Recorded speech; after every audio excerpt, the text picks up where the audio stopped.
এরপর প্রশ্ন হচ্ছে, ফেসবুকে অনেক ছেলে মেয়েদের নামে আইডি ব্যবহার করে, আবার অনেক মেয়ে ছেলেদের নামে আইডি ব্যবহার করে, এটা কি প্রতারণা হবে? উত্তর হচ্ছে হ্যাঁ, অবশ্যই এটা প্রতারণা হবে। নিজের নাম চেঞ্জ করা, ছেলের জায়গায় মেয়ে, মেয়ের নাম জায়গায় ছেলের নাম ইউজ করা আইডি বা ইত্যাদির ক্ষেত্রে, হ্যাঁ, আপনার কোনো ব্যবসা প্রতিষ্ঠান আছে বা ইসলামী কোনো নাম আপনি দিয়ে আইডি চালাতে পারেন, কিন্তু পুরো নামটাই চেঞ্জ করে দিলেন এবং আপনি হলেন ছেলে, পরিচয় দিলেন মেয়ের, আপনি হলেন মেয়ে, পরিচয় দিলেন ছেলের।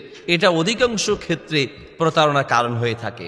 হ্যাঁ, এমনটা হতে পারে যে আইডিটা আপনার ভাইয়ের, কোনো কারণবশত আপনি মেয়ে মানুষ, আপনার নামের আইডিটা যদি চলে, তাহলে সেই ক্ষেত্রে হয়তো বা কেউ এখানে প্রতারণার আশ্রয় নিতে পারে, আপনার সাথে মেসেঞ্জারে খারাপ কিছু পাঠাতে পারে, খারাপ কোনো আবদার করতে পারে। এই সমস্ত কোনো কারণে আপনি ভাই বা অন্য কারো আইডি ব্যবহার করতে পারেন, কিন্তু পুরুষের নাম দিয়ে ব্যবহার করার প্রয়োজন নেই। আপনি এমন নাম ব্যবহার করতে পারেন যে নামটা সরাসরি পুরুষ বা মহিলা বোঝায় না। অনেক মেয়ে এইভাবে যদি আপনার একান্ত প্রয়োজন হয়, তবে আমরা বলি যে মেয়েদেরও আসলে ফেসবুক ইউজ করা থেকে বিরত থাকা উচিত। কারণ হচ্ছে যে আপনার ফেসবুক যেটা বুঝতে পারে, তখন ছেলেরা ভিন্ন কোনো কারণে আপনার সাথে যোগাযোগ করার চেষ্টা করতে পারে।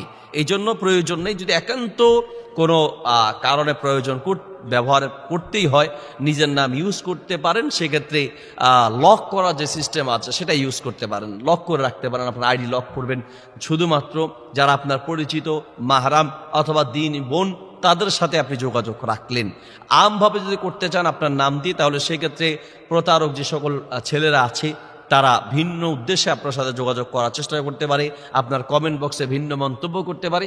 সেক্ষেত্রে আপনি কোনো পুরুষের নাম না দিয়ে, বা আপনার ভাই বা বাবা কারো যদি আইডি থাকে তাহলে তো ভিন্ন কথা, অথবা আপনি পুরুষের নাম ব্যবহার না করে আপনি আনকমন কোনো নাম ব্যবহার করতে পারেন।